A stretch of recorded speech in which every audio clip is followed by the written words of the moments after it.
John Brown's body lies a-mouldering in the grave. John Brown's body lies a-mouldering in the grave.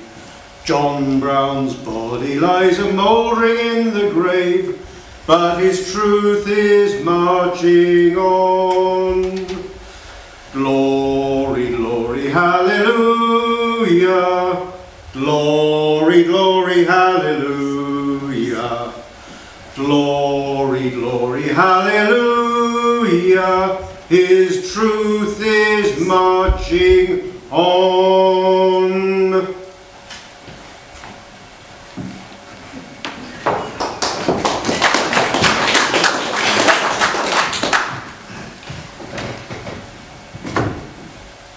Madeline. Hey, Judy. Thank you for seeing me. I know how busy you must be. Not at all. My pleasure. Please. Have you been offered tea? I'm fine, thank you. So, how can I help you? What would help me most just now is if you could sit and listen for a while, if that's all right. Fire away. I'm afraid it's a long story. I'm sitting comfortably. Oh, does this record interviews? Don't worry, it's not on. I'd prefer if it were. Do you mind? No, if that's what you want. Okay, we're rolling. Take it from the top. Well, I suppose it all started at the party conference about 5 years ago. John was a high flyer in the Green Party. You know, tip for the top. And it was just at the time when public sensibilities were starting to shift. We had the expenses scandals, the bankers, the riots. People were losing faith in the political establishment. And then there were the disasters, the oil leaks, the Japanese nuclear plants, the tsunamis. It was inevitable that the Greens would pick up some of the disenchanted electorate. Anyone with a green conscience and nowhere else to go. So the timing was right. It just needed the right platform and someone with the charisma to articulate the message. John Brown was that man.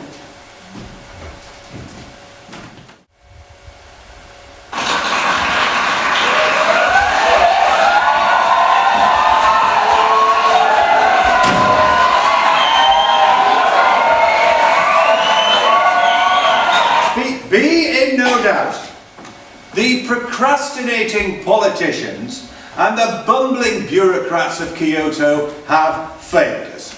They have failed us in the most spectacular fashion. But this is no longer about us. This is about our children and our children's children. It is about the very survival of this magical, mysterious, magnificent planet that we are privileged to call home. So, I have a message for the procrastinating politicians and the bumbling bureaucrats, and it's a very simple, stark message. Go green or die. Yes? It's as simple as that. Go green or die. There is no third option. And it is a message which we must deliver, because if we do not, surely no one else will. We must hear it echo in every street corner, in every home, in every pub, club and shop, in every boardroom, in every school, and in every corridor of power until the argument is won.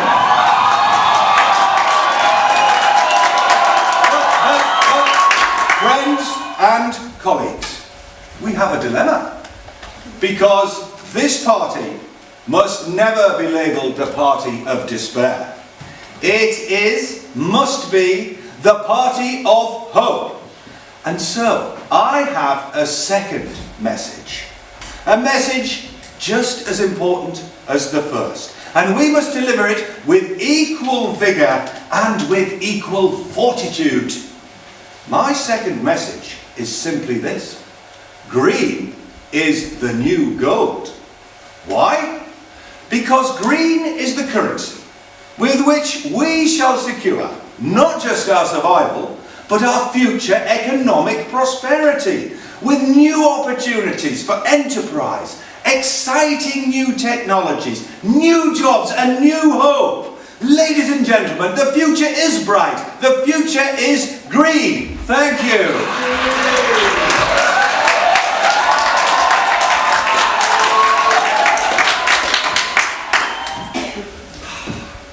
John Brown, everyone.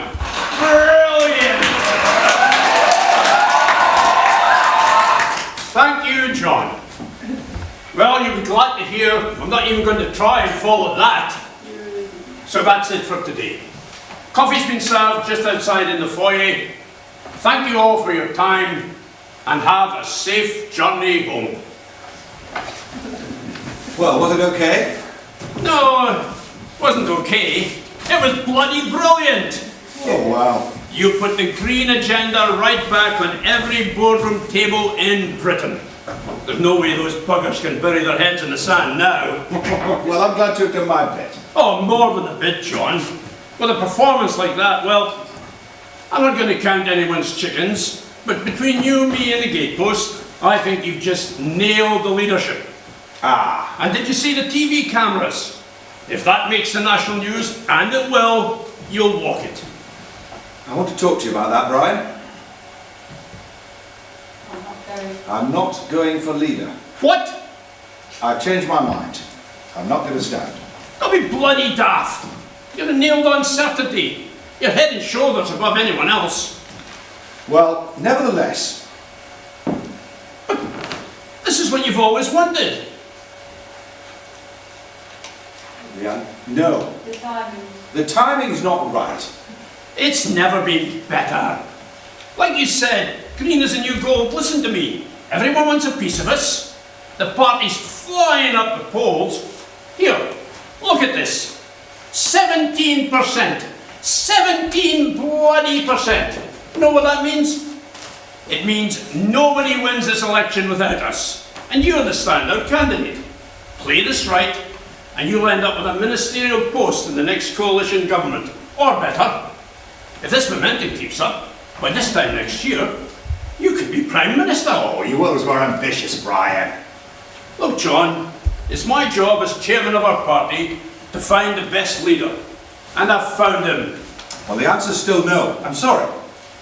Is this anything to do with that new girlfriend of yours? No. Laura knows nothing of this. This is my decision, and it's final. Well, I'm shocked.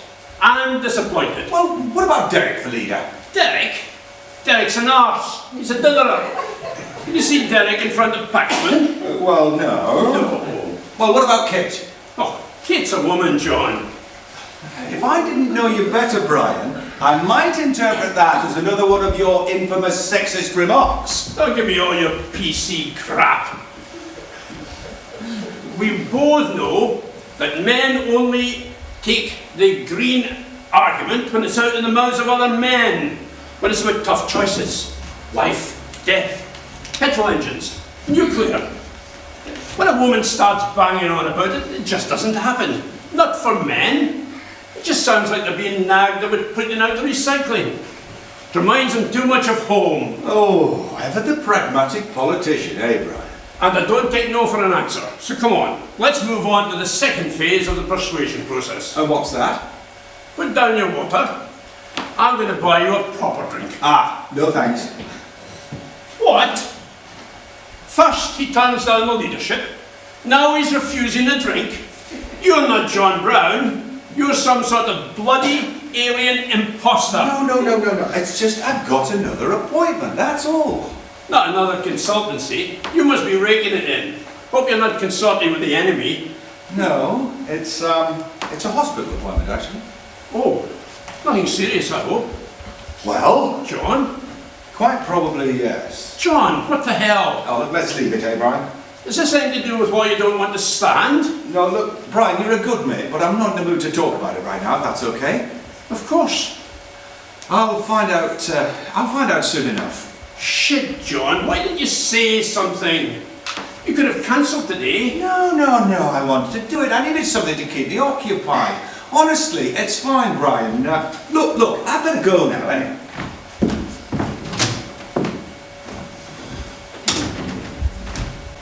So he didn't tell the chairman exactly what was wrong? No, not at that stage. To be fair, he didn't really know then. I mean, he knew it was something serious, but not. Right, so he's said he doesn't want the leadership. Hinted that there's a health issue. Then what? Well, that's when he first came to see me.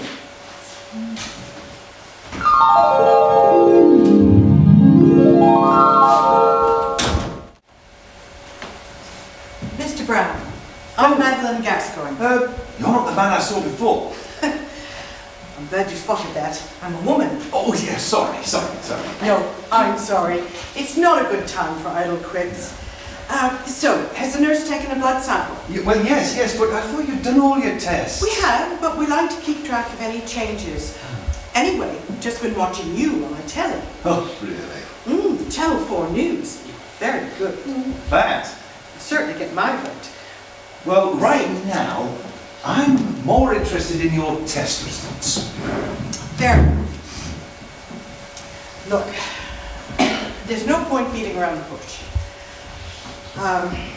Do you want the bad news or the possible good news? Well, I've been preparing myself all week for the bad news. Right. Well, how bad is it? Not good. Hence the word bad. Indeed. Oh, well, I'll go for it. Right. Well, I'm afraid, as we suspected, it's a very rare and very aggressive form of the disease. And I'm duty-bound as a medical professional to tell you that the prognosis is poor. Poor. Very poor. I'm sorry. Oh, well, thank you for your honesty. Can I get you something? A drink or something? Yeah, have you got a brandy? No, sorry. Oh, well, right now I could use all the help I can get. So anyway, you mentioned something about some possible good news? Yes, this disease is very new and very rare. In fact, you're only the third person to have been diagnosed with it. Oh, lucky me. It's so rare, in fact, that no one's doing any research on it. And there's nothing in it for the drugs companies. So it's pretty much uncharted territory. Just remind me, this is supposed to be the good news? Well, I'm afraid the good news does come with some bad news. Ah, so the bad news is terrible, and the good news comes with an extra helping of bad news. That's a fair assessment. Water? What? Can I have a glass of water?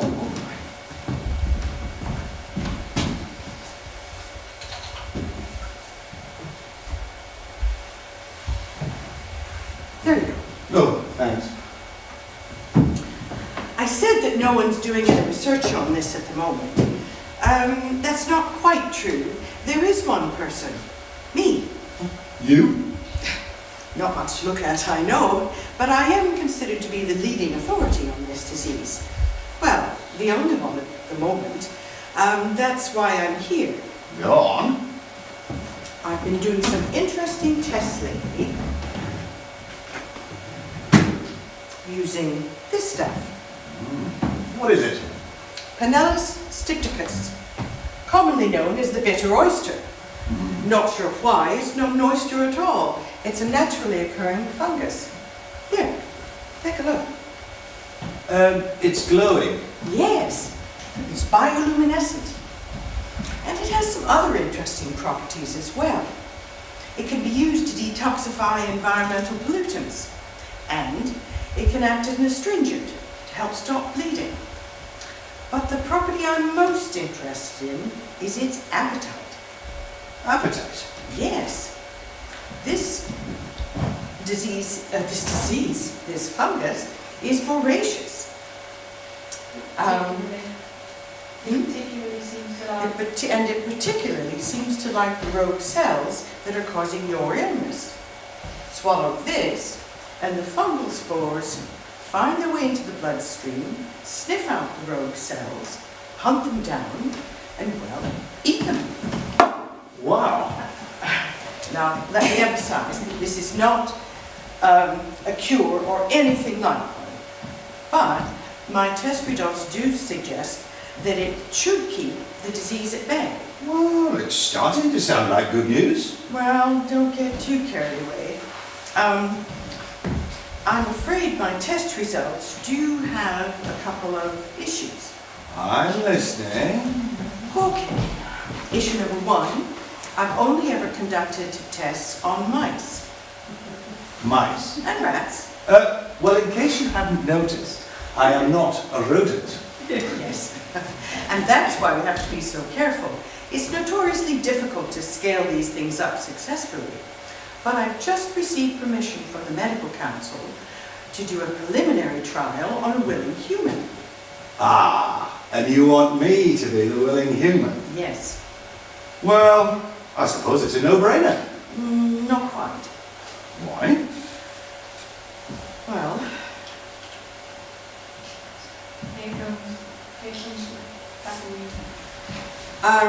here comes the bad news part of the good news. Well, yes, but I've already had that. Really? The rats and mice thing. No, that wasn't it. Oh, brilliant. There's more. I can't wait. Carry on. There are two potential stumbling blocks. The first one is that it simply might not work. It's never been Well, tested, tested on humans. Yes, I got that. Yes. The other is a side effect, Which is? changing colour. Changing colour? The mice and rats, they all changed colour. Well, in what way? They went green. What? Sorry. Green? Yes. Well, how green? Oh, just very, very green. So wait a minute. You're telling me that if I take this stuff, it might not work and I might change colour? No, I'm not saying that. I'm saying it might not work and you will change colour. No doubt about that. As I said, this fungus is voracious, and once it gets inside you, it permeates your skin cells, your hair, your nails, your teeth. Teeth? Everything. Trust me. You will go bright green. Green teeth? And you'll glow in the dark. That's just the icing on the cake, isn't it? So, you'll even be able to see I'm green when the bloody lights are off. Look, I'm sorry this isn't quite the news you wanted to hear. Oh, no, on the contrary, it's exactly what I wanted to hear. I'm cock-a-bloody-ho. I've just been on national television giving a speech that's telling the whole world that if it doesn't go green, it's going to die. And now you're telling me that if I don't go green, I'm going to die. There is a certain irony there, isn't there? But yes, I'm afraid you will go green, Mr. Brown. You're enjoying this, aren't you? Hardly. Oh, no. I know what this is all about. This is all about you, isn't it? Me? Yes, you and your damned Nothing to reputation. do with my reputation. Oh, and ooh, look at me, scientific colleagues, aren't I clever? Article in the medical bloody journals. Well, no, stuff that. Why should I be the green guinea pig? You're the only choice. You told me two other people have got this. Why can't one of them find out if it works first? Because they're dead. And that's what you're going to be if you don't try it. This is not about me, Mr. Brown. This is all about you. Well, how long have I got? A few months, maybe. And this green business? How long does that take? Overnight. Oh, God, I hate you. Look, it would be irresponsible of me to raise your hopes too much. But, off the record, for what it's worth, I'd be amazed if this didn't do for you exactly what it did for those rats. Oh, turn them into freaks. No, save their lives. Well, if it's all right with you, I'm going to sleep on this. of course. I do have that long, I take it? Just about. Look, call me whenever you're ready. But please, give yourself a chance. The quicker we start the treatment, The quicker I go green. sleep on it.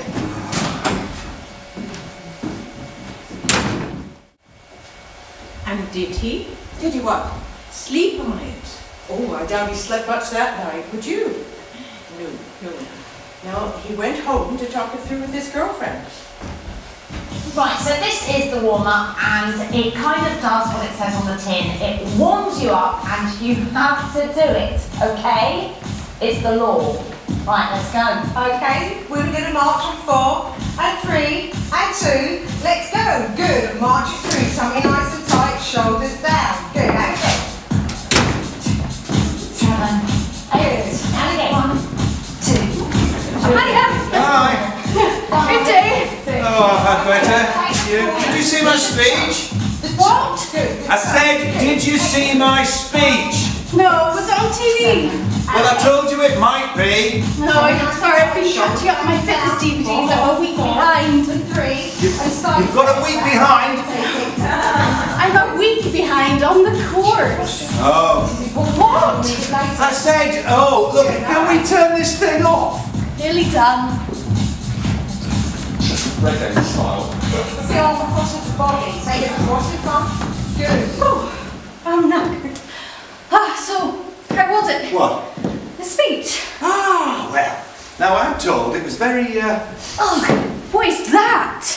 oh, they just did a bit of a routine medical test at the conference today. Shit, John, take it away. You know I hate blood. Well, it's only a... Just cover it up. I can feel my legs going funny already. Oh, well, sorry. Oh, you don't want me to faint again, do you? Look, it was me who had the test. Oh, you're being unfair, John. You know how this kind of thing freaks me out. Better?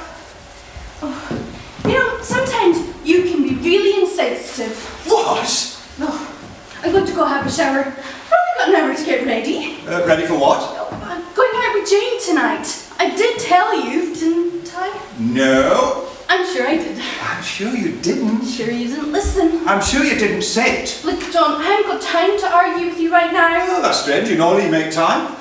Bloody hell, we have had a bad day, haven't we? What's the matter? Didn't they like your precious speech? Well, actually... No, I haven't got time for petty politics. Let's discuss this when you've calmed down. By the way, did I mention I was dying? Insensitive of me, I know, there might even be some blood. Well, if you could just pause your fitness DVD long enough to bury me, I would appreciate it.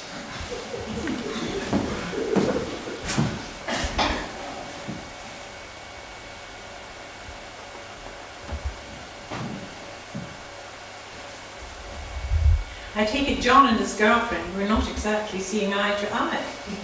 Well, I'm probably a whisker biased, but no. I don't think they were made for each other. She was a pretty little thing, of course, and men are quite capable of forgiving pretty little things more readily than ordinary would.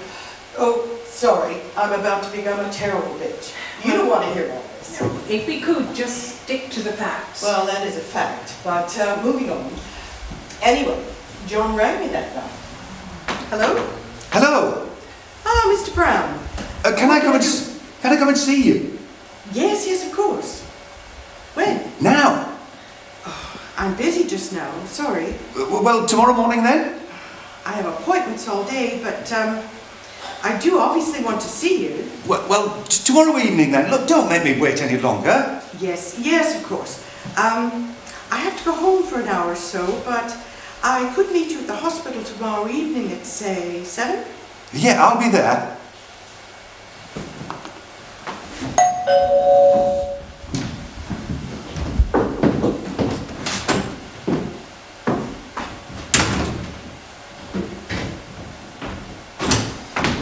I'm sorry, John, we just couldn't rest. John, love, how are you? Brian says you're not at all well. I'm okay.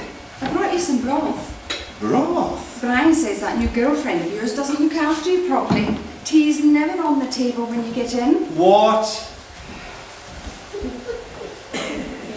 away. You're wasting away. Where is she? I'll give her a piece of my mind. Steady on, old thing. There's not much to go around. No, really, it's Out in okay. the razzle, I suppose, leaving you to fend for yourself. She's in the shower. Have you eaten, John? Well, no. See what I mean? You need something to build you up. Try this. It's full of goodness. All right, Christine, stop fussing over him.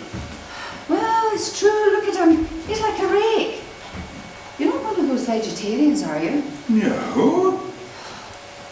Brian, stop eating these grapes. Oh, right, these are for you. Thank you. This is very good of you both. But, You've had us worried sick, John. John, have you seen my hair straighteners? quick, over. No! You must have moved them. I haven't moved them. Why would I move them? I left them by the side of the bed. Well, they're probably by the side of the bed. They're not. Are they down there? No, they're not. If they're down there, you're dead. They're not. Well, I'm coming down to take a look. Right, quick, listen, I need your help with something. To look for the hair straighteners. No, it's something entirely different. Look, Name it, John, that's why we're here. it's the hospital thing, the illness. Laura knows nothing about it. Knows nothing about it? No, I'd be grateful if you didn't mention it. Your call. Great, thanks. Okay. May I introduce? Could have said we had guests. This is party chairman Brian and his wife Christine. Hello. Pleasure. Hair straighteners. Right, I'll go and have a man look, shall I? It'll only take a second. You three just, mingle. Sorry to be rude, but, running late for a girly night out. It's all right. Christine and I were just passing.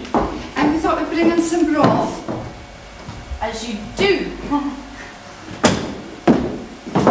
Hair straighteners. Where were they? Either side of the bed. No, they weren't. I looked. Did you look under the towel? You put a towel over them? You put a towel over them My towel was on the bed. until it fell off. Oh, I suppose that would be my fault again then. Oh, no. I'm fully prepared to take all responsibility for what happens to your towel after you have had a shower. It's only fair. Oh, John, we really haven't got time for this.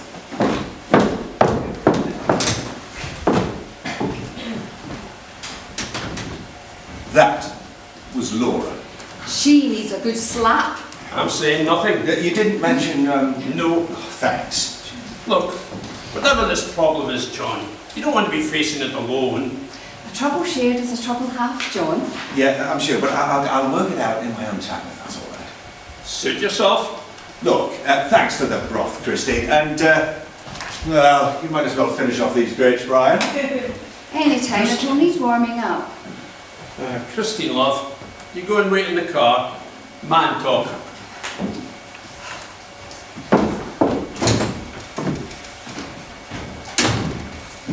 All right, John, what's going on? Not now, Brian. I thought we were friends. I'm not in the mood, okay? That girl's not right for you.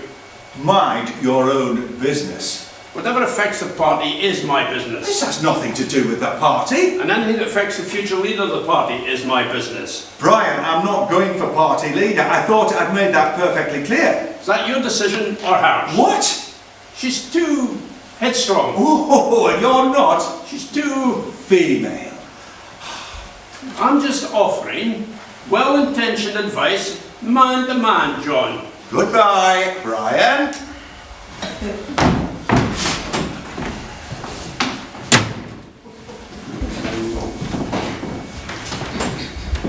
So I arranged to meet John at the hospital the following evening.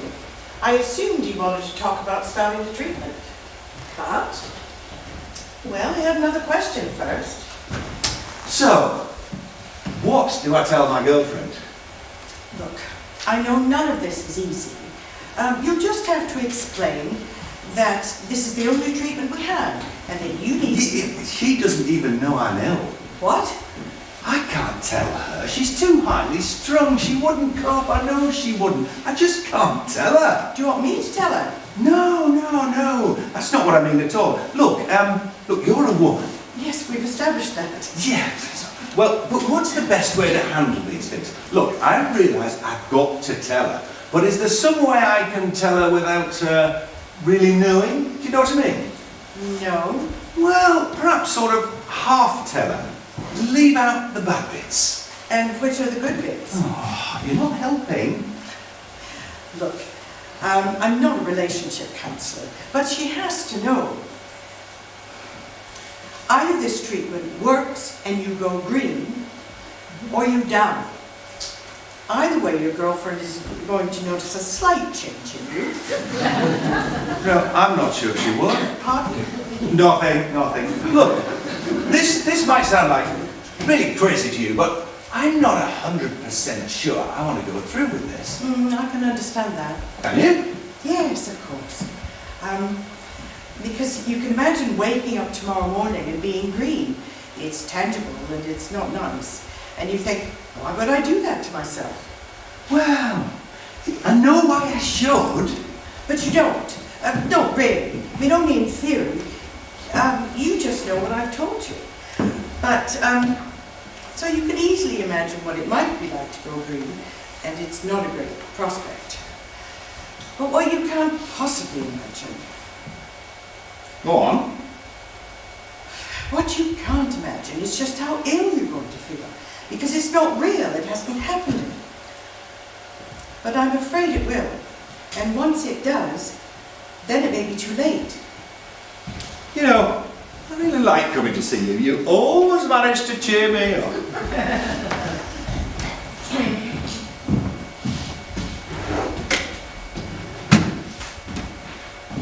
Here, take it with you. What?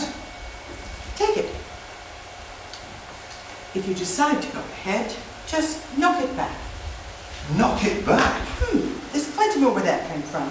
I produce it in my lab. Oh, you have a lab. Yes, I have a lab. Oh, and a white coat. Actually, I have a green one.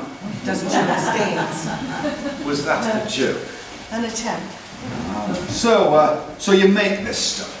I don't make it, I cultivate it. What does that mean? You take it to the opera? Like I said, it's a naturally occurring fungus. It normally grows on trees. Unlike money.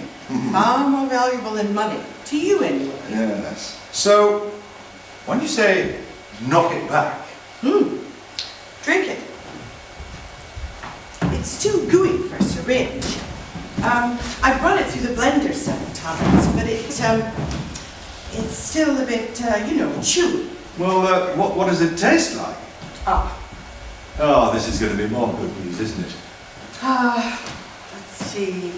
How can I explain it? Ever had a smoothie? Yes. Now, I love smoothies. Well, think of this as a roughie. That's bad, eh? I suggest you just knock it back and then quickly drink something you like the taste of, like a smoothie.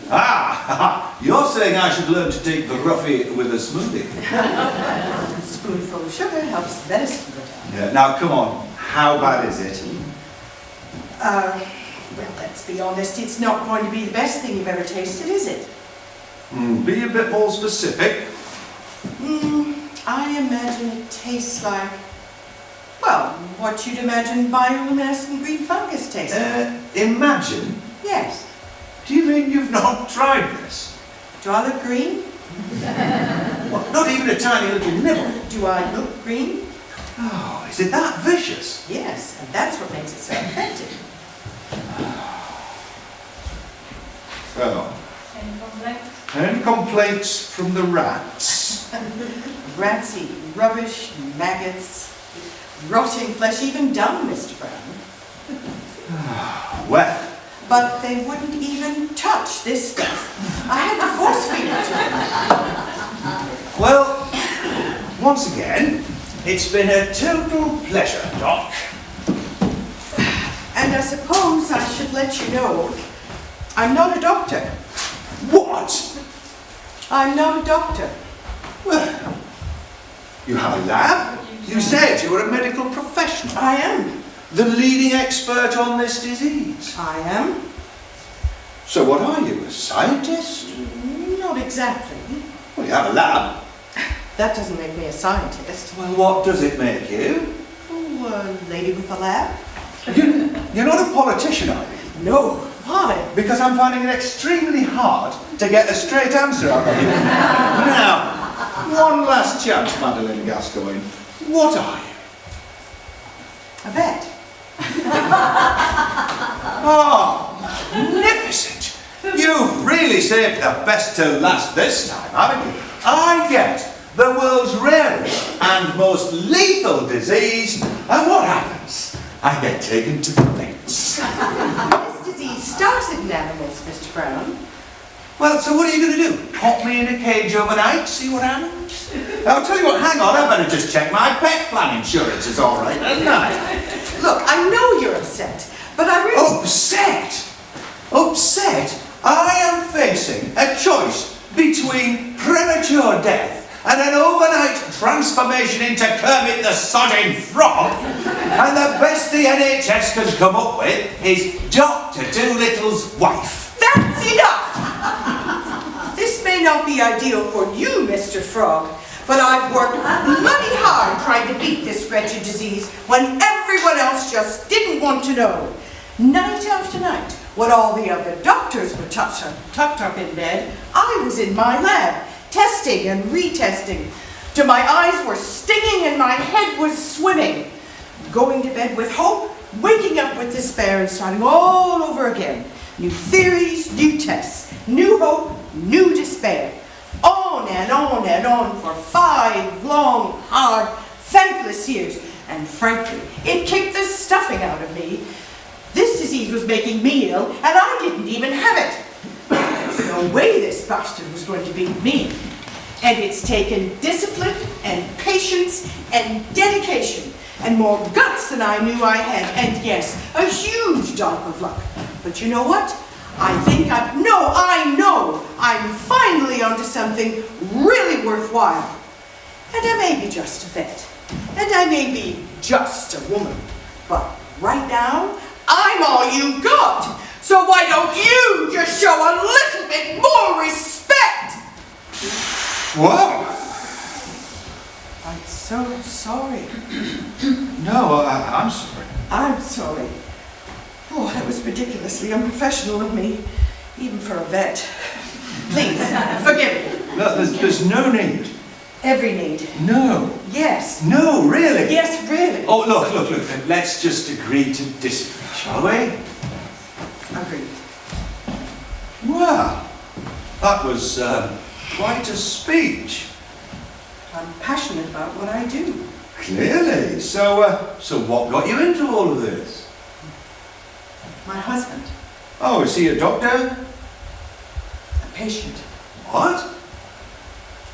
He was the first person to die of this disease. Oh, shit. I'm sorry. And there was nothing they could do for it. Clueless. They all just stood around shrugging their shoulders. And I vowed there and then that one day I would learn how to beat this. Dear God. I love my husband, Mr. Brown. And if I could have kept him alive for even one more day by turning him green or blue or purple or stripy orange, I would have done it in a heartbeat. Well, all that stuff I said yesterday about you doing this for your reputations, well, I feel a complete arse. Good. Now it's personal. So don't you dare die on me, Mr. Brown. Well, I'll try my best. I wish we could have met under less stressful circumstances. You seem like a fun guy. Ha! Well, this seems like a fun guy too. I'll see you.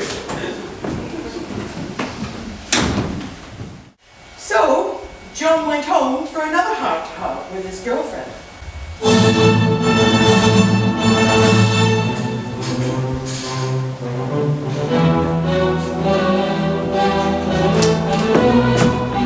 Hiya! Hi. Where have you been? How's you? In Look. What are you watching? The Invaders. Oh, who's invading? Alien spores come down in a shuttle, get into the bloodstream, and everybody's turned into aliens. Oh. Laura, I went to the hospital. Oh, you're kidding me. No, I had an appointment. Do not open that door. Do not open the door. What? She opened the door. Why would you do that? Oh, just run, you idiot, run.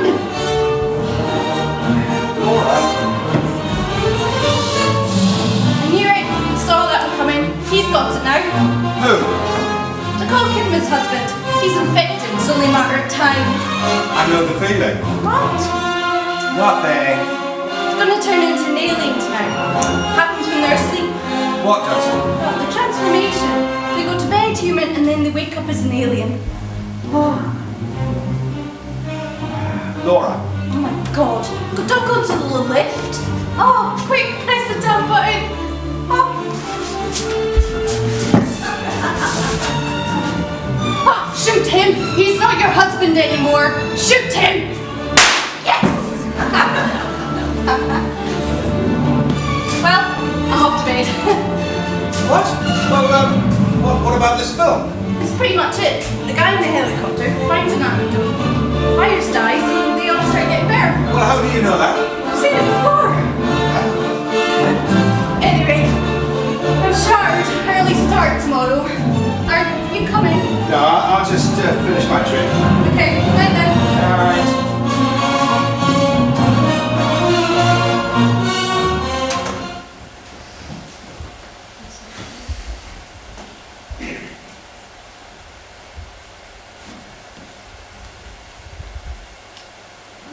Is the new gold. Why?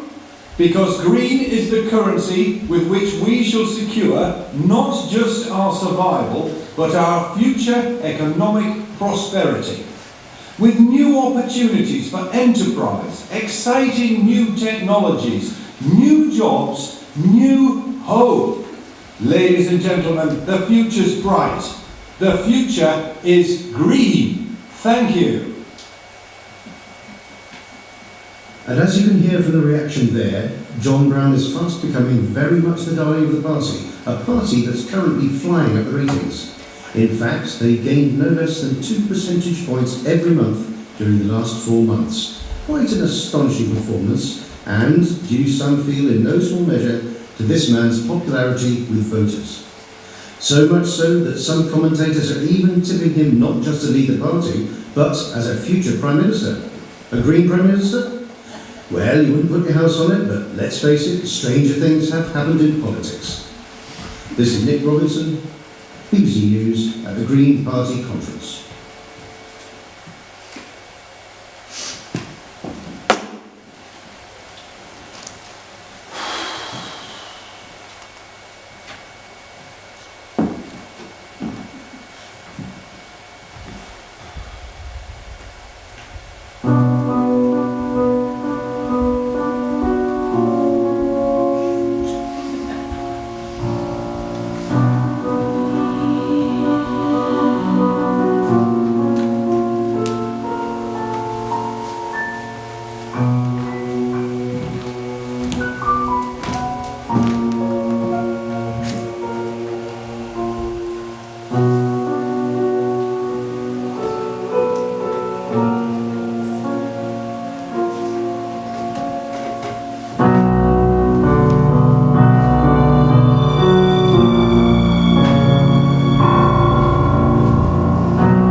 Brian? John, I've been worried sick. How are you? I'm okay. I wouldn't have wrong, but No, it's okay. It's okay, Brian. Brian, can I come and see you? of course. Tomorrow at 11? Yes, tomorrow's fine. We could meet at HQ. I'd rather it was somewhere more private, Brian. Okay. How about my club? Well, how about your house? All right. Okay, tomorrow at 11. Brian, you know we've joked in the past about your sexist attitudes. I'm not sexist. Some people say you are, Brian. Yes, and if you notice, they're all women. What does that tell you? Well, look, be that as it may, Brian. Look, specific question here. Would you ever discriminate against someone simply because of the colour of their skin? Of course not. Why? No, I'll explain tomorrow. Good night, Brian.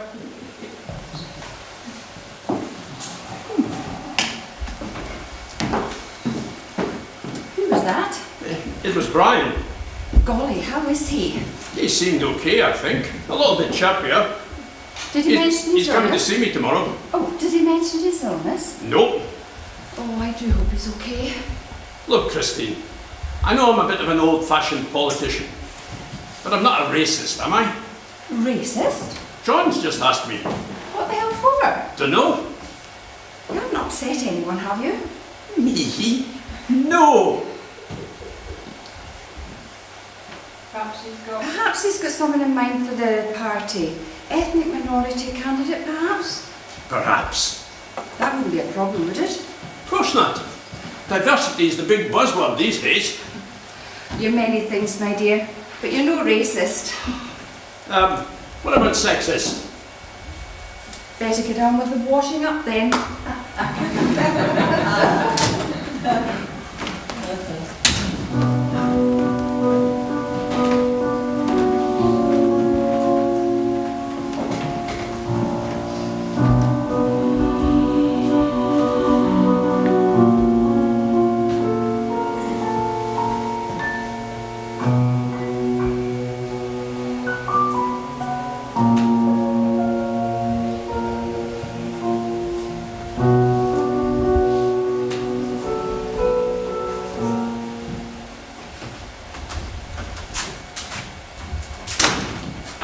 John? Are you okay? Yeah, I'm fine. Why? Promise me something. What's that? You don't turn into an alien overnight. I'll do my best. Night. Night.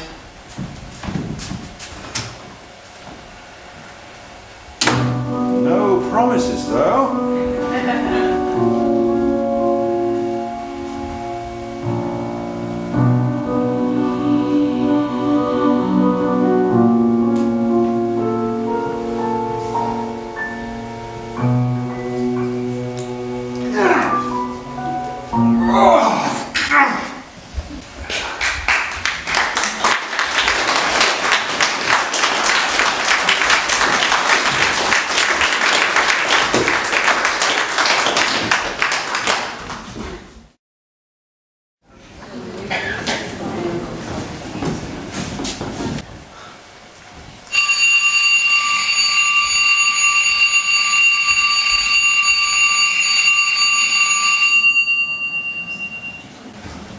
John!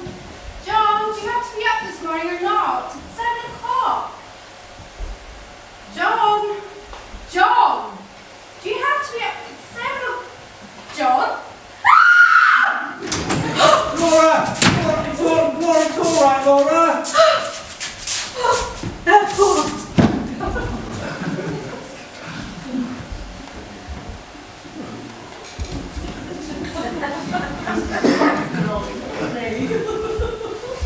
Luckily, Joan left before the police arrived. Police?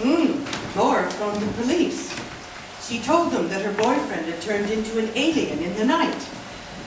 Police, of course, felt obliged to politely check it out before equally politely having her sectioned under the mental health act. She was returned to society a week or so later when the full facts emerged, but it was the end of their relationship. You don't say. By that time, John was on his way to see Brian. He brought him back as party chairman. John's here. Well, bring him in. Right. This illness, is it something to do with a skin condition? Dunno. He wouldn't talk about it. Why? Oh, you'll see.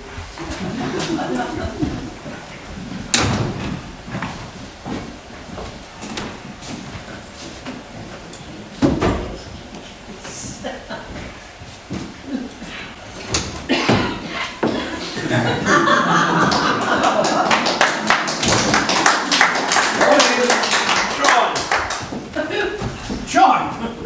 Thanks for seeing me. I'm not sure that I am. What? Seeing you, you look like the Invisible Man. Oh, right, yes, I'll take it off in a while if that's all right. Whatever. You're probably wondering why. I'm curious, but in your own time. Right, right. Can I get you a drink? I'll have a cup of tea. Tea? Well, if that's no trouble. Oh, it's no trouble. Christine, get John a cup of tea. Okay. There's no rush. You can finish your ironing first. Joe, you wonder why you've got a reputation? Sure, I couldn't tempt you with something a little stronger. It's 11 o'clock in the morning. Purely medicinal for me. Oh, what's the ailment? Sobriety. This stuff keeps it at bay. Brian, I want to talk to you about the leadership. What about it? I've changed my mind. I want to stand. Well, that's brilliant. That's What? Look, John, I'm not trying to be funny, but how do I know it's you? Well, all right. I'll take it off. I suppose I'll have to sooner or later. But I should warn you, Brian, I'm not quite as you remember me. John, you forget I was in the army. So time in Bosnia. I've seen some pretty heavy stuff in my time, my friend, I tell you. So I'm sure I can cope with a little shit! Christine, clumsy. It's Grim. No, I don't know. Look, why don't you go and get John another cup of tea? Okay, I'll get it. John, excuse me. Sorry about that. I know, shocking, isn't it? Surprising, yes. Forgive me. What sort of illness? Oh, this isn't the illness. This is the treatment. Oh, It's a side effect of the medication. right. It's a green bioluminescent fungus. Yeah, of course it is. Yeah. Yes, and I have to drink it. Nice. Yeah, well, it tastes like the steaming outpourings of Satan's bottom. Try and hold in your nose. Well, that was when I was holding my nose. I dread to think what it would have tasted like otherwise. But this fungus stuff, it presumably helps. Well, in the sense that it keeps me alive, yes, it helps. And this side effect, how long will it last? For as long as I take the treatment. Which is? For as long as I want to live. Christ. Go green or die, Brian. It came true. I didn't mean it to be taken quite this literally, though. Have you had a second opinion? There is no second opinion. I'm being treated by the country's leading and only expert. Right. I mean, I presume it's not What? contagious or anything? Are you all right, Brian? Why? Well, you've got a bit of a funny colour. Oh, shit! No, it's not catching. You bugger! So, go green or die, that's me, for the foreseeable future. Oh, I'm sorry. Don't be Brian. Look, I didn't ask for this, but I'm stuck with it. But I've decided to think positive, to embrace it, to use it to my advantage. Right. What did Laura say? Oh, nothing. She just shrieked and ran off a bit like Christine. There's women for you, John. Can't handle green issues. It's all right, love. Don't be scared. John's on medication at the moment, and as you can see, it's given his skin a slight pallor. Oh, spoken like a true politician, Bragg. What he means, Christine, is that I've gone a vivid green and I look like an alien. Funny that, isn't it, Brian? That's what you called me at the conference when I refused to drink. An alien imposter. I knew something was up. Oh, I'm so sorry, John. Well, it's not your fault, Christine. When did this happen? Last night.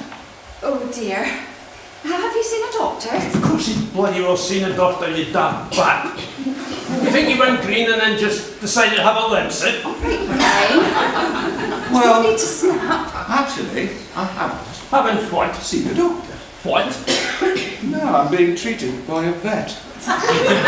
Oh, ha, bloody ha.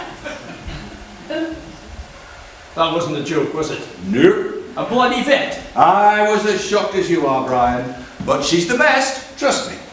But vets are for animals, John. Yes, I'm sure he knows that, Christine.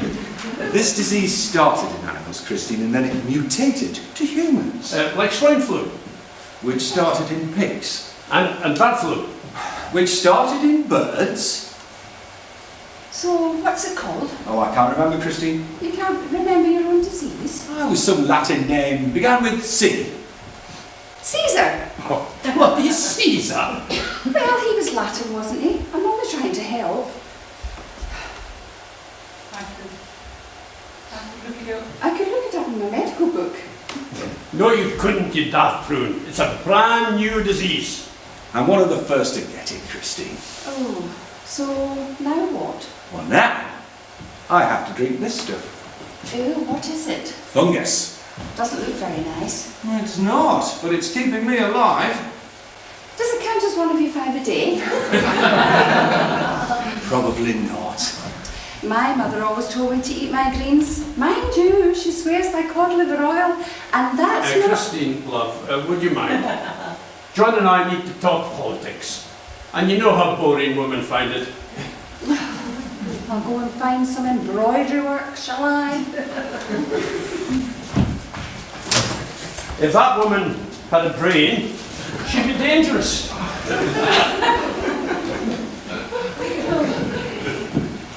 All right, let's just think this thing through logically. How are we going to handle this? Handle what? Well, from a PR point of view, the party's got to, PR? well, we've got to think in terms of political fallout. There's bound to be some damage limitation needed. Well, I'm not with you, Brian. Well, we can't let the papers get a hold of this. They have a field day. Can you imagine? We'll have to get you away. Away? Abroad, perhaps. I've got a mate who's got a beautiful villa in Cyprus. Are you trying to deport me, Brian? No. But the media. I'll handle the media. You? How?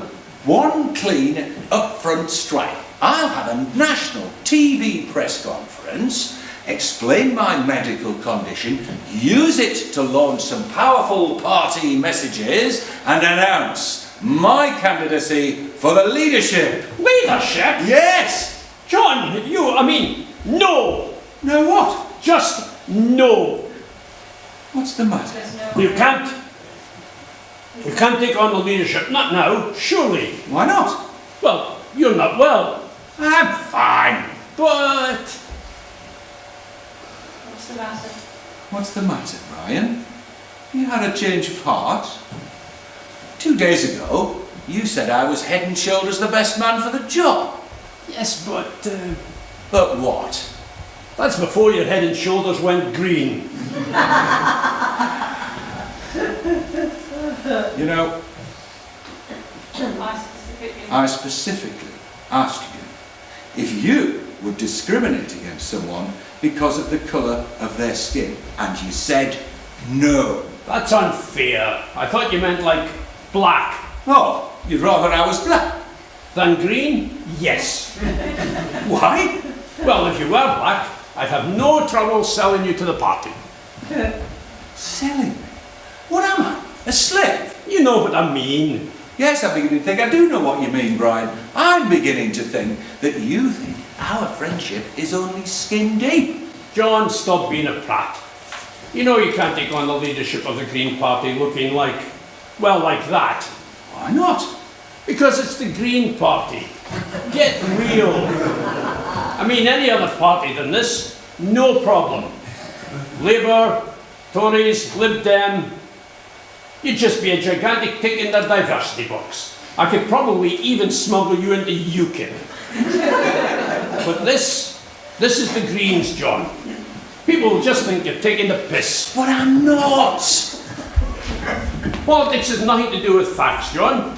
It's all to do with perceptions. Oh, and how do you perceive me? Well, you're different. I'm the same. You look different. Well, what should that matter? It matters, John. Well, it shouldn't. Well, maybe it shouldn't, but it does. It's always mattered. And if you don't think it does, you're being naive. Ah, you think I'm being a little green. You see, you're doing it yourself, making jokes. And that's exactly what you become, a joke. The whole party will become a bloody laughingstock. Laughingstock? Do you think this is funny? No, I think it's tragic. Our party was on the brink of something really special this time.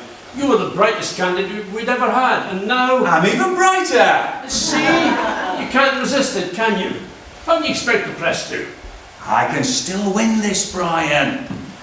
Look, John, it took America more than 200 years to finally get round to voting in a black president.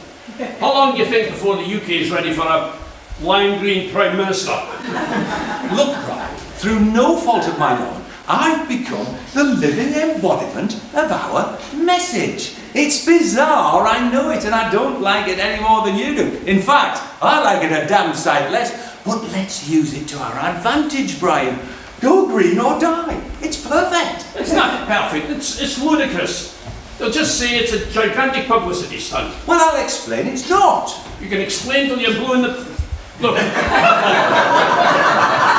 doesn't matter what you say. Take it from an ex-Fleet Street hack. The media will eat you alive.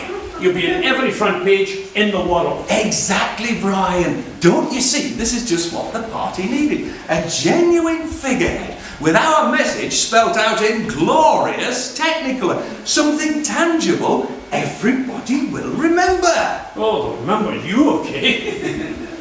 Yes, they'll take one look at me and they'll know exactly which party I represent.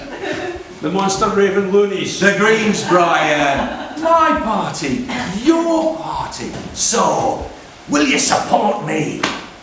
John, how can I? Look at you. Shame on you. John, You always were a belligerent old bugger, Brian. But, unsophisticated, uncouth, dogmatic, stuck in the past, a good old-fashioned political bully and a bigot. oh, thank you. But you know what, Brian? I liked you because under that thick, crusty white rhino exterior, I thought that there was some real moral granite, a real desire to do the right thing, even if sometimes it went against the grain.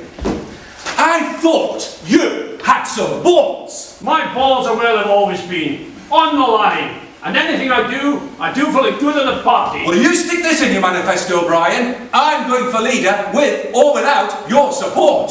John! John!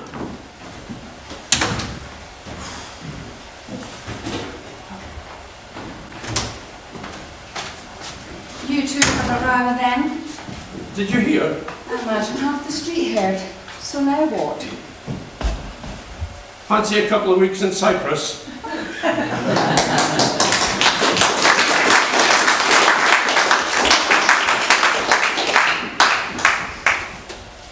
Hello?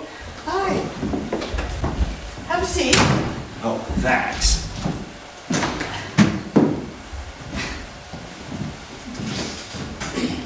So, did you try the fungus? One day, that droll sense of humour, Miss Gascoigne, will get you into trouble. Sorry. Well, for what it's worth, I think you made the right decision. Well, it's worth a lot, and life's all about the decisions we make. Speaking of which, have you mentioned this to your girlfriend? She knows, sort of. Sort of. Well, she thinks I'm an alien. Ah, right. Good compromise. Well, I did try to tell her. Of course. Yeah, really, I did. I just drove past the house now to see if she was there, but, well, there was an armed SWAT team outside, so I thought best leave it for a while. Probably wise. Anyway, I'm glad you came. Yes. I mean, the past few days have all been a bit of a blur, but today I am focused, and today I have questions. Fire away. Right, question one. How often do I have to take this stuff? About once a week. Once a week. Could have been worse. So what did it taste like? Well, if you'd said 3 times a day after meals, I would have ended it here and now. That bad, eh? Well, imagine dissolving your grandmother's toenails in urine. Oh, rather not, thanks. Did you try holding your nose? Holding my nose, yes, and with ice and a slice of lemon didn't help either, nor the smoothie, not good. So, once a week. We'll have to to do some more blood tests to set an accurate dosage, but that should be about right to keep your own cells at bay. And of course to help you top up your tan. Question 2.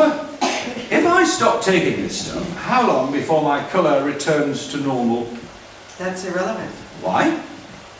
Well, the colour would fade slowly, but you'd be dead first. Question 3. Will you help me? I'm trying my best. No. Something more specific. I've decided to stand for the leadership and to run for Parliament. Oh, congratulations. And I want you by my side. I'm sorry? Look, the media are going to give me a pretty rough ride, so I'm going to need some moral support. Someone to explain my condition and the treatment. Someone to convince them that I'm not just a publicity-seeking freak. In short, I need the sort of credibility that only a vet can give me. I'll overlook that last remark. And it would be an honour. Well, you give a pretty good speech yourself.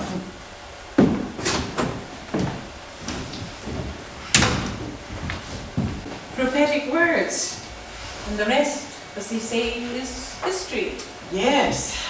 We held the press conference, and we received the predicted gasps of disbelief, the jibes, the taunts, the mockery.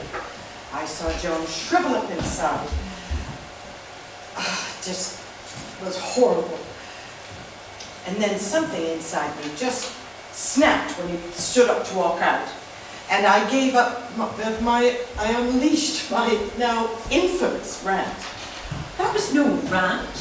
That was one of the most powerful, passionate and moving speeches ever seen on television. Do you know how many hits it has on YouTube? Shocking. 57 million.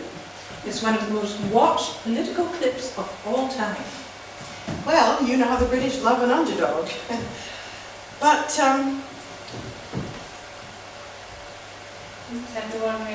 yeah, but once everyone realized it wasn't a hoax, they bought into John and me big time. Within a week, he was the most famous politician in the world. Within a year, he was Prime Minister.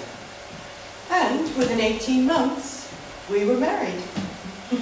That was a real fairy tale wedding. Oh, yes. And the bride wore green. I don't think I've ever seen John happy. Oh, he found acceptance. No, more than acceptance. Celebrity.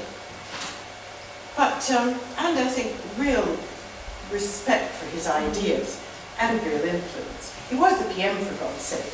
Big player on the world stage. For the first time since his illness, he seemed really comfortable in his own skin. So, what changed? It was a rare night off from the madness. Just the two of us, at home in number 10. I walked in and found John just staring out of the window.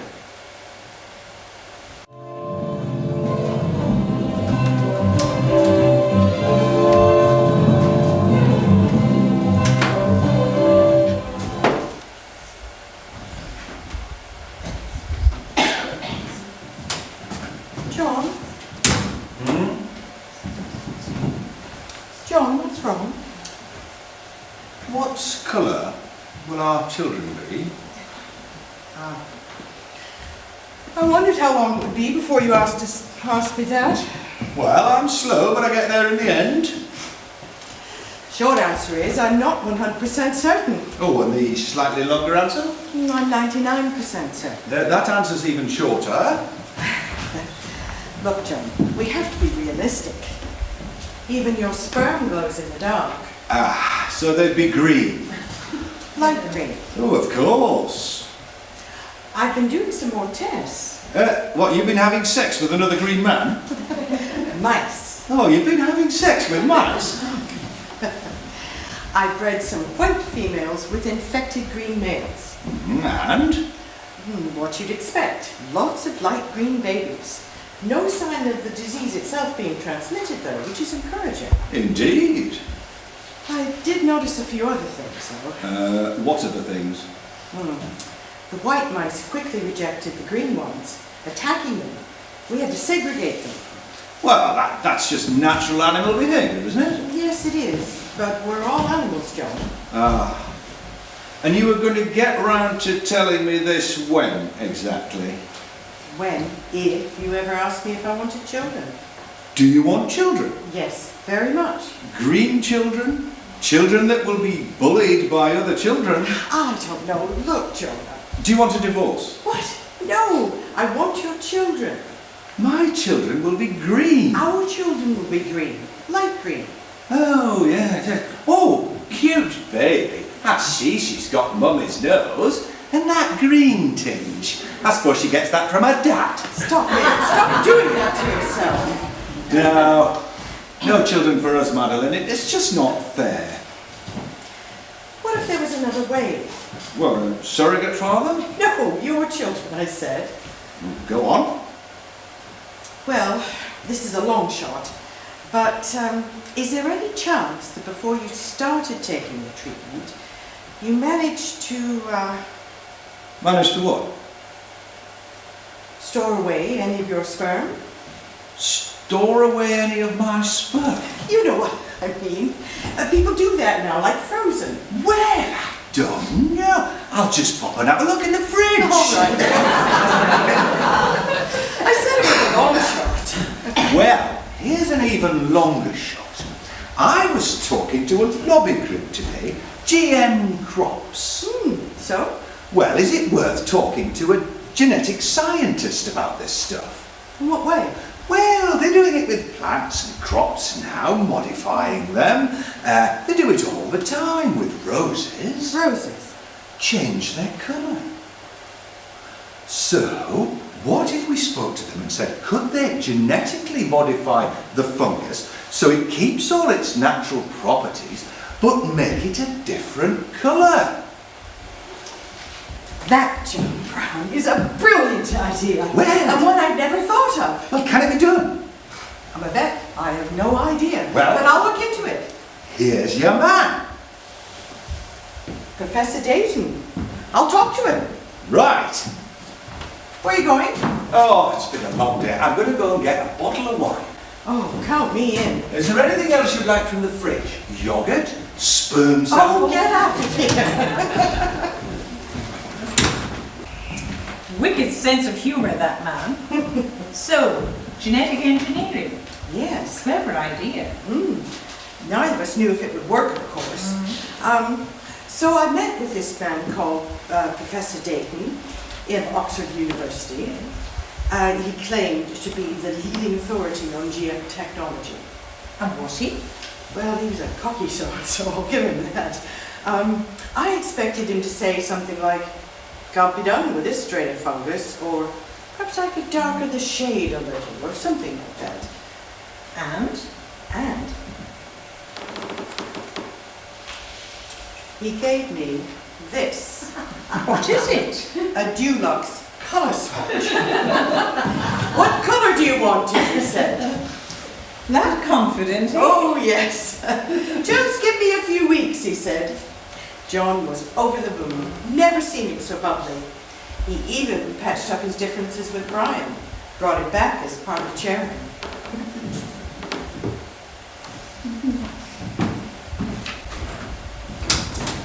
Well, I'm torn between the jasmine shimmer and the sun-baked terracotta for that all-year-round Mediterranean tanned look. I quite like the buttermilk. Oh, no, I clash with the curtains. Yes, what's all this? The French president has invited us to a fancy dress ball after the summit next week. I've accepted on your behalf. Oh, the Count of Monte Cristo, very dashing. Will I have to have sword fighting lessons? Oh, that's not yours. This is yours. Shrek! Inspired, eh? So, you get to be the dashing French hero, and I end up as an ugly Greek brat. Everybody loves Shrek. No, Brian. Well, what else are you going to go as?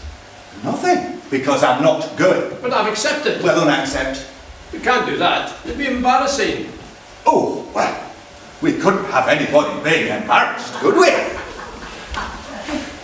Anyway, morning briefing.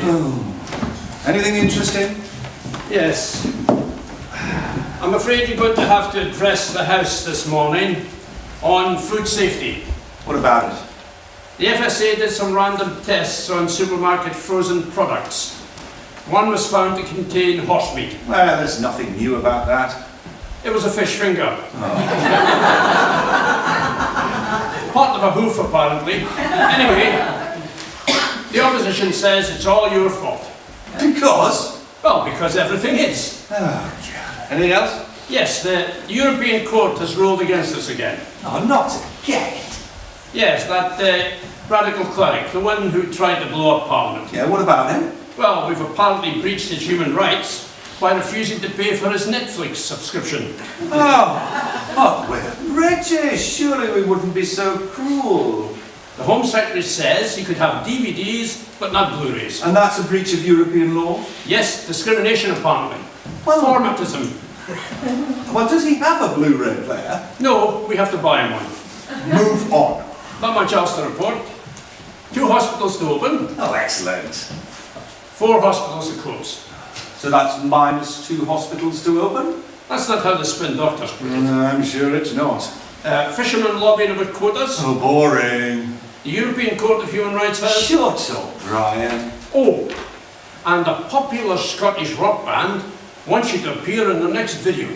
Ah, now that is interesting. What do you reckon, Brian? A resurgence of cool Britannia, making politics accessible, reaching out to the kids. Could do my street cred wonders. They're called the Martians.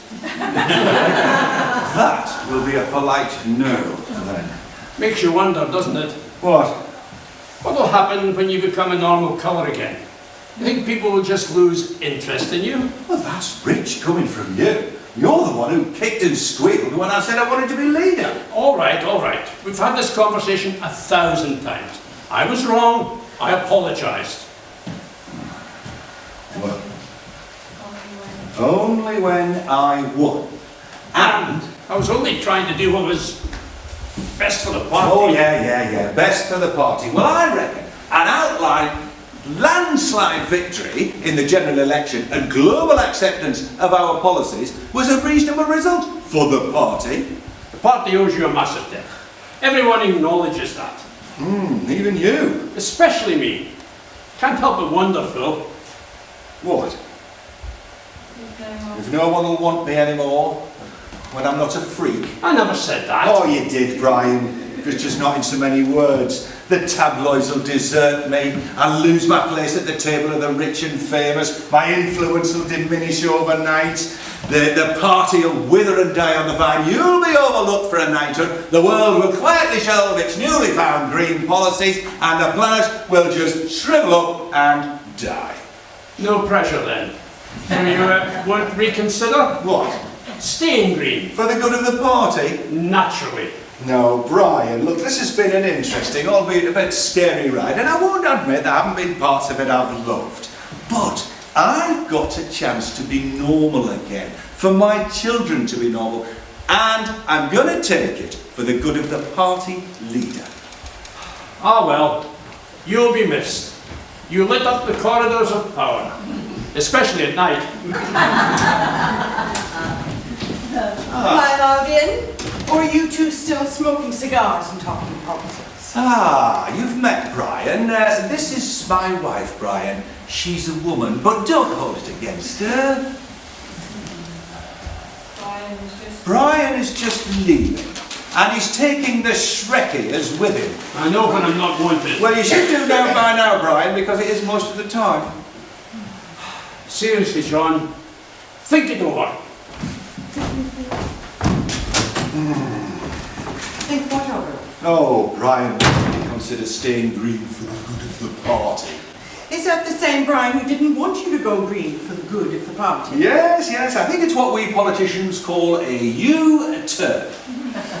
And have you thought it over? Yes, I have, and I'd like to get out of this fancy dress costume now, please. Good, because I have something for you. Whoa, is that it? That's it. Well, it's a bit different to the colour chart. Oh, the others are. I think it dries lighter. So, knock it back. Knock it back. Ugh!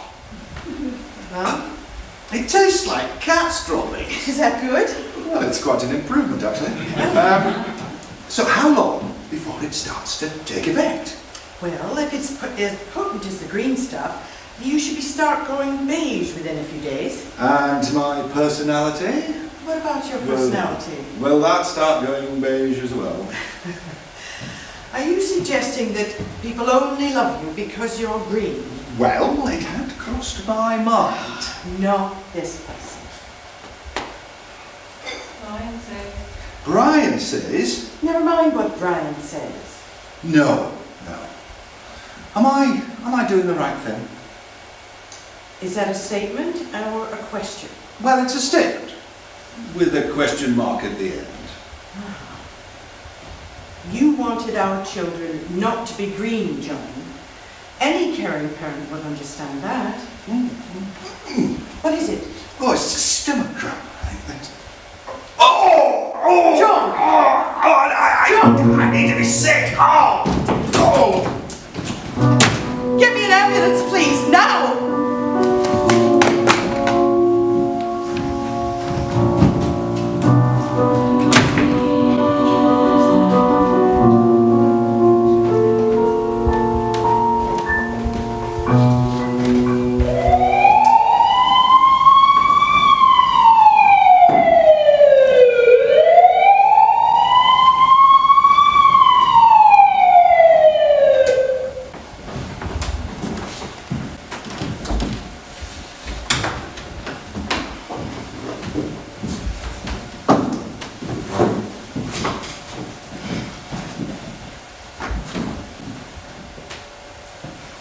3 weeks later, John was dead.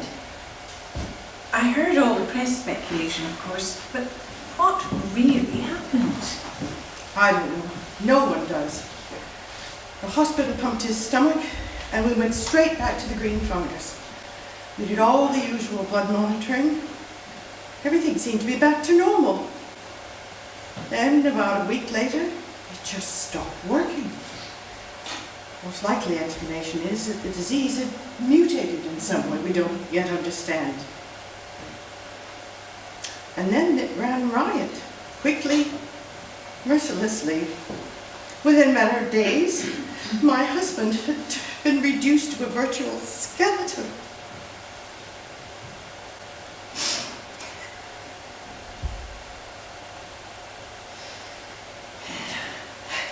Madeline, I've done what you asked. I've listened. Yes, And now thank you. I suppose I have to ask the obvious question. Why I'm telling you all this, Yes. because you're head of national security, and I've committed a crime against the state. What crime? I killed John Brown, Dave Judy. I murdered the Prime Minister. Madeline, you can't say things like that. Not in this building. That's why I came to this building. The CCTV tapes for interview room 4. Recycle them, please, from 1930 hours to 21:15. Recycle them now. Recycle? We're very green here. You mean erase. Reuse. We like to do our bit for sustainability. Dame Judy, please. It's taken me 15 terrible sleepless nights to get this far, and I really can't face anymore. I want this on record. We'll come to that later. But first, would you like to explain what you've just said? I'd already watched one husband die of that disease, and I wasn't prepared to let John go the same way. So I reverted to type. I did what any vet would do when faced with intolerable, innocent suffering. I put him to sleep. I'm not sure what you want me to do. Arrest me. Why? I've broken the law. How? How? I shortened a man's life. By what? A few hours? That's not relevant. I'd say You also extended his life by about 5 years. And I'd say that's very relevant. But the law wouldn't agree with you. I've never been much interested in the law, only in justice. But it's your job. My job is to serve the best interests of this country. But Look, Madeline, how would you describe John Brown's legacy? his legacy, Yes. The most influential politician of the 21st century? without a doubt. Would you agree that he did more than any man has ever done to persuade world leaders to finally take sustainability seriously Yes. and to put in place policies which may yet avert a future catastrophe on a truly global scale? Yes, I would. So John Brown's place in history is assured. I'd like to think so. And it's not too fanciful to say that John Brown almost single-handedly saved the planet. It's a very poetic way of putting it, but yes. And you'll notice that I say almost single-handedly, because of course, Madeline, none of this would have happened without you. I know what you're trying to do. Look, what I understand, if I understand you correctly, you want me, the humble head of security of a tiny insignificant island in the middle of the North Sea, to arrest the woman who saved the planet. Forgive me, but I think that's a little above my pay grade. Dame Judy, please. Look, Mrs. Brown, I'm sorry, you'll think me terribly rude, but I do have another appointment. Oh, Yes, well, what with this heightened terrorist alert at the moment, I have a lot on my mind. I'm sorry, I didn't. Yes, which probably explains why, even though you've been talking to me for the past hour and a half, I haven't heard a single word you've said. Now, if you'll excuse me, I'll go and arrange a car to take you home.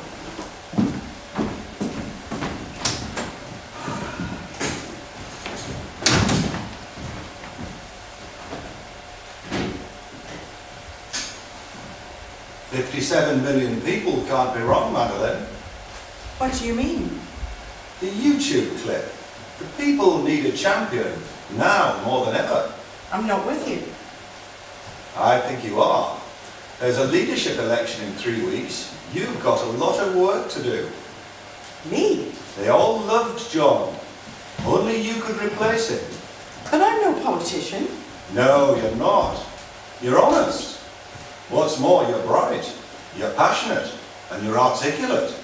You're not serious. There's more to a man than mere flesh and bones, Madeline. John knew that. He ultimately failed to conquer his disease, but you have a chance to keep his spirit alive. That's clever and very flattering. But I know what you're up to. Up to? Something to keep me occupied, to lessen the grief. There's nothing wrong with that. But this isn't about what's therapeutic for me, is it? It's about what's best for the party. Best for the party, yes. Brian will kick and squeal, what with you just being a woman. Brian can go to hell. Don't worry. Brian will back you all the way, once you've won. You are serious. Deadly. Do it. Do it for yourself. But above all, do it for John. How do I know I can trust you? Trust me. You're very convincing. But I know what's going on here. Do you? I'm wrestling with my conscience. This is just my guilty mind playing tricks on me. How do I know what John would really say? I'll send you a sign. A sign? What sign? John?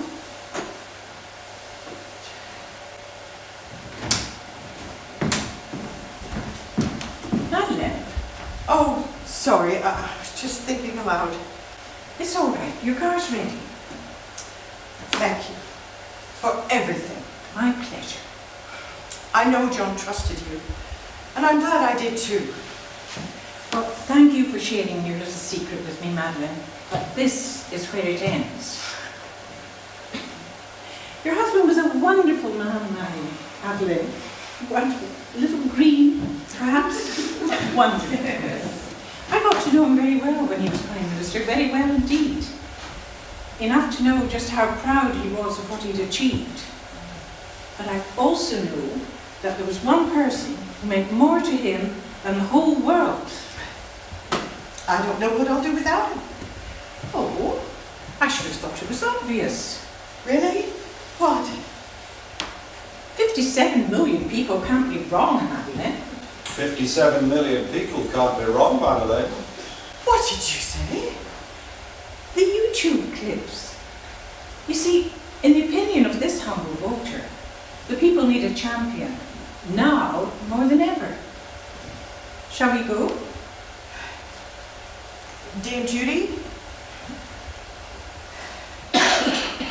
Would it be all right if your car dropped me off at party headquarters?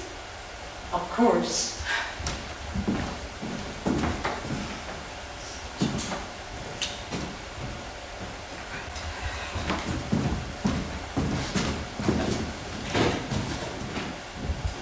And in case you haven't heard, we bring you confirmation that Madeleine Brown has secured a second term in government for the Green Party by a considerable margin. So we can look forward to a second Green Prime Minister in number 10. This is Nick Robinson, BBC News in Downing Street.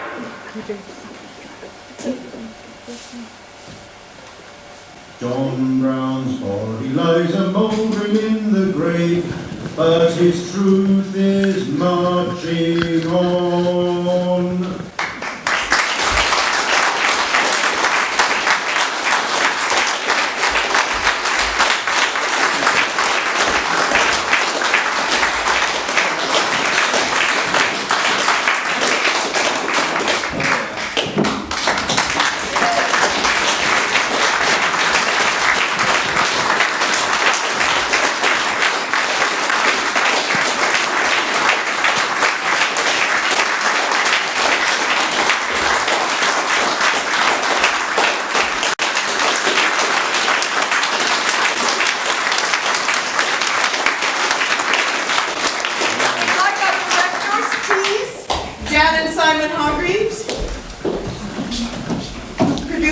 Amazing play.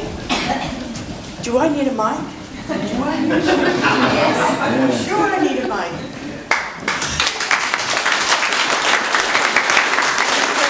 On behalf of the cast, the crew, and everyone else, we thank everyone who helped out this evening, the cast, crew, the teas, you name it, and you guys have been terrific. So, big hands for the director.